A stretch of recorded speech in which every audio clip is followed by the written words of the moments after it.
Di sebuah negara di Asia Tenggara bernama Filipina, kehidupan berjalan seperti biasa.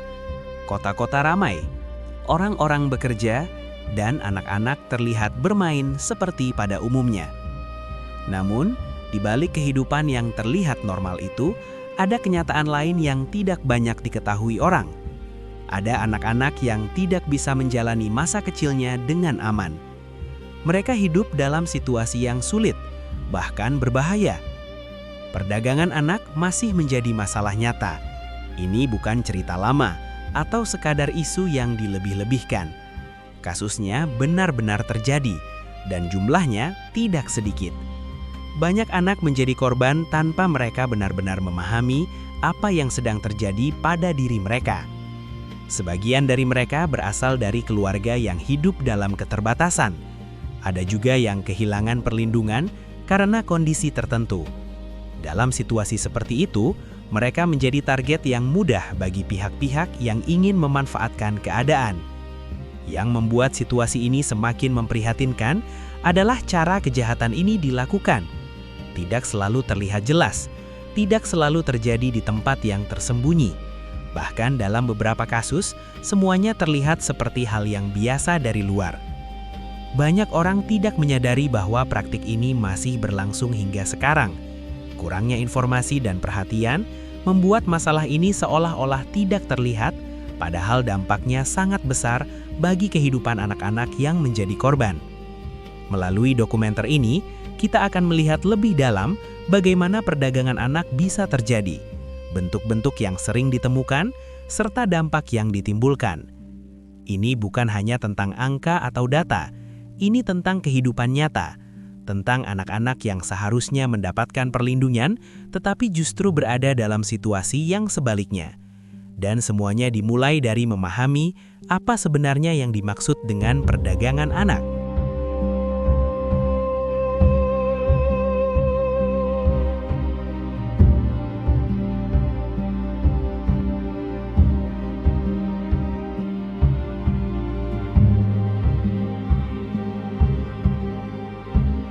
Perdagangan anak adalah bagian dari human trafficking. Secara sederhana, ini adalah tindakan memanfaatkan anak untuk keuntungan pihak lain, dengan cara yang melanggar hukum dan merugikan anak tersebut. Dalam praktiknya, anak-anak bisa direkrut, dipindahkan atau disembunyikan, lalu dipaksa melakukan sesuatu yang sebenarnya tidak mereka pilih. Mereka sering tidak punya kendali atas apa yang terjadi, dan tidak punya kesempatan untuk menolak. Di Filipina, kasus seperti ini sudah menjadi perhatian serius. Pemerintah setempat bahkan memiliki undang-undang khusus untuk menangani perdagangan manusia, termasuk yang melibatkan anak-anak. Hal ini menunjukkan bahwa masalah ini bukan hal kecil, melainkan sudah berlangsung cukup lama dan memiliki dampak yang luas. Perdagangan anak tidak selalu melibatkan penculikan seperti yang sering dibayangkan. Dalam banyak kasus, prosesnya jauh lebih halus dan sulit dikenali.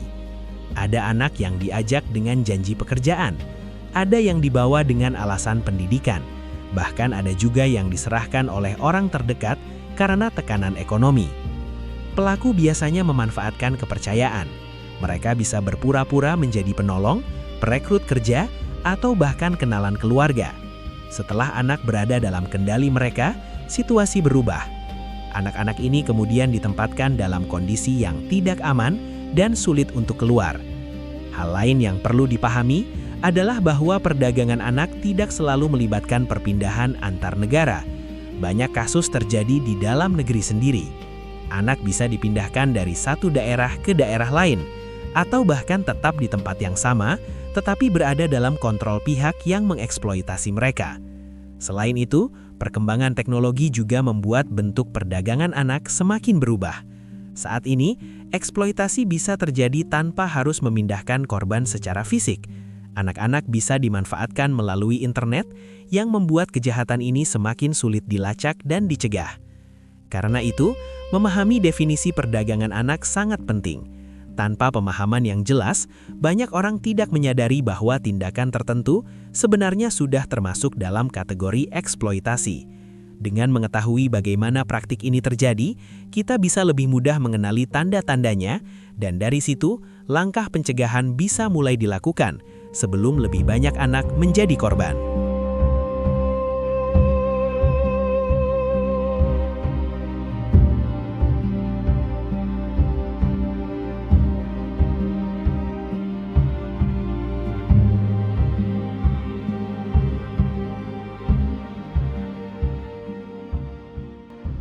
Setelah memahami bagaimana perdagangan anak terjadi, penting untuk mengetahui seperti apa bentuk eksploitasi yang dialami oleh para korban. Karena pada kenyataannya, kasus ini tidak hanya terjadi dalam satu bentuk saja, tetapi muncul dalam berbagai cara yang seringkali sulit dikenali. Salah satu bentuk yang paling sering ditemukan adalah eksploitasi seksual. Anak-anak dipaksa terlibat dalam aktivitas yang tidak pantas, baik secara langsung maupun melalui media digital. Dalam beberapa kasus di Filipina, kejahatan ini bahkan dilakukan secara online, di mana pelaku memanfaatkan internet untuk menjangkau korban dan menyebarkan konten ilegal. Situasi ini membuat korban semakin sulit terlindungi karena pelaku bisa beroperasi dari mana saja. Selain itu, ada juga eksploitasi dalam bentuk pekerja anak. Anak-anak dipaksa bekerja dalam kondisi yang tidak layak dan berisiko tinggi. Mereka bisa ditemukan di sektor informal seperti pekerjaan rumah tangga, konstruksi, hingga industri kecil. Jam kerja yang panjang, upah yang sangat rendah, dan tidak adanya perlindungan menjadi hal yang umum mereka alami.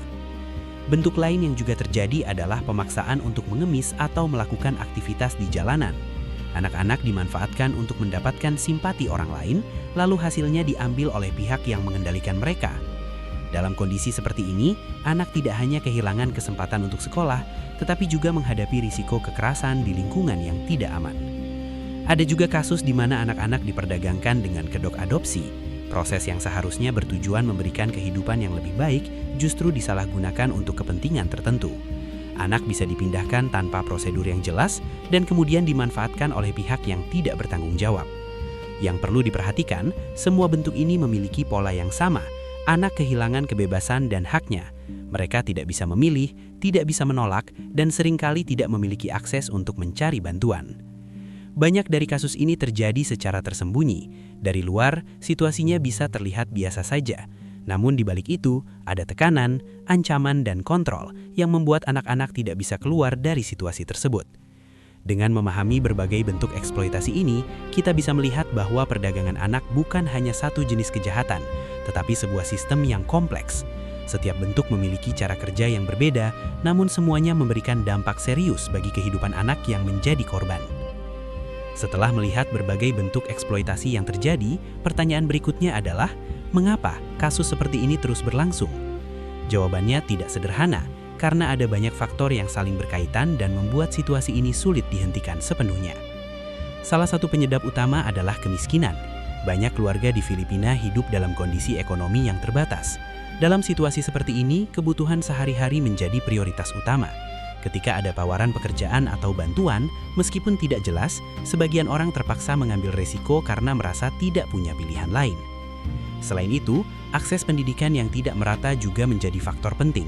Anak-anak yang tidak bersekolah atau putus sekolah lebih mudah menjadi target. Mereka cenderung tidak memiliki informasi yang cukup untuk memahami bahaya yang ada di sekitar mereka. Kondisi ini dimanfaatkan oleh pelaku untuk mendekati dan mempengaruhi korban. Faktor lain yang tidak kalah penting adalah permintaan pasar. Selama masih ada pihak yang mencari keuntungan dari eksploitasi anak, maka praktik ini akan terus ada. Permintaan ini bisa datang dari dalam negeri maupun luar negeri, terutama dalam kasus yang melibatkan dunia digital. Hal ini membuat jaringan perdagangan anak menjadi lebih luas dan terorganisir. Lingkungan sosial juga berperan besar. Di beberapa daerah, kurangnya pengawasan dan lemahnya sistem perlindungan anak membuat pelaku lebih leluasa bergerak. Tidak semua kasus dilaporkan dan tidak semua korban mendapatkan bantuan dengan cepat. Ini membuat kejahatan tersebut bisa terus berlangsung tanpa banyak hambatan. Selain itu, situasi darurat seperti bencana alam juga meningkatkan resiko. Filipina dikenal sebagai negara yang sering mengalami bencana, seperti topan dan gempa.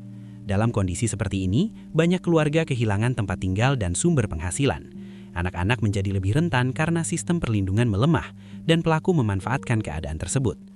Perkembangan teknologi juga membawa tantangan baru. Internet membuka peluang bagi pelaku untuk menjangkau korban tanpa harus bertemu langsung. Mereka bisa menggunakan media sosial, aplikasi pesan, atau platform lainnya untuk melakukan pendekatan. Hal ini membuat pengawasan menjadi lebih sulit dan kasus lebih tersembunyi. Semua faktor ini saling terhubung dan menciptakan kondisi yang memungkinkan perdagangan anak terus terjadi. Bukan hanya karena satu penyebab, tetapi karena kombinasi dari berbagai keadaan yang membuat anak-anak berada dalam posisi yang sangat rentan.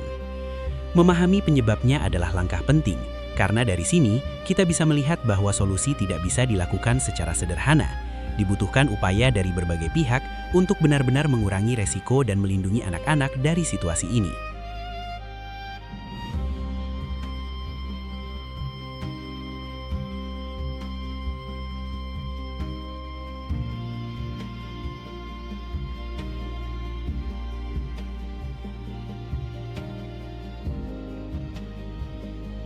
Melihat kompleksnya masalah ini, berbagai upaya telah dilakukan untuk menekan angka perdagangan anak dan melindungi para korban. Pemerintah di Filipina telah membuat undang-undang khusus yang mengatur tentang perdagangan manusia. Aturan ini mencakup pencegahan, perlindungan korban, hingga hukuman bagi pelaku. Penegakan hukum dilakukan melalui operasi yang melibatkan kepolisian dan lembaga terkait untuk membongkar jaringan yang terlibat. Selain itu, kerjasama dengan organisasi internasional seperti UNICEF juga menjadi bagian penting. Organisasi ini membantu dalam program perlindungan anak, edukasi masyarakat, serta pendampingan bagi korban yang berhasil diselamatkan. Tidak hanya itu, berbagai lembaga non-pemerintah juga turut berperan. Mereka fokus pada penyuluhan di masyarakat, terutama di daerah yang memiliki tingkat kerentanan tinggi. Edukasi diberikan kepada orang tua dan anak-anak agar lebih waspada terhadap modus yang sering digunakan oleh pelaku. Upaya lain yang dilakukan adalah peningkatan pengawasan di dunia digital. Mengingat banyak kasus yang kini terjadi secara online, pemerintah dan pihak terkait mulai memperketat pemantauan aktivitas mencurigakan di internet. Platform digital juga didorong untuk ikut bertanggung jawab dalam mendeteksi dan melaporkan konten yang berpotensi melibatkan eksploitasi anak. Bagi korban yang berhasil diselamatkan, proses pemulihan menjadi langkah yang sangat penting.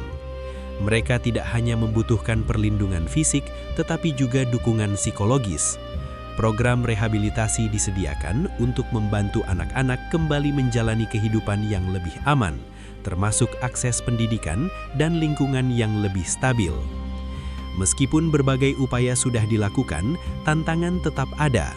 Jaringan pelaku seringkali terorganisir dengan baik dan terus mencari cara baru untuk menghindari hukum. Karena itu, penanganan masalah ini membutuhkan kerjasama yang berkelanjutan dari berbagai pihak, baik di tingkat lokal maupun internasional.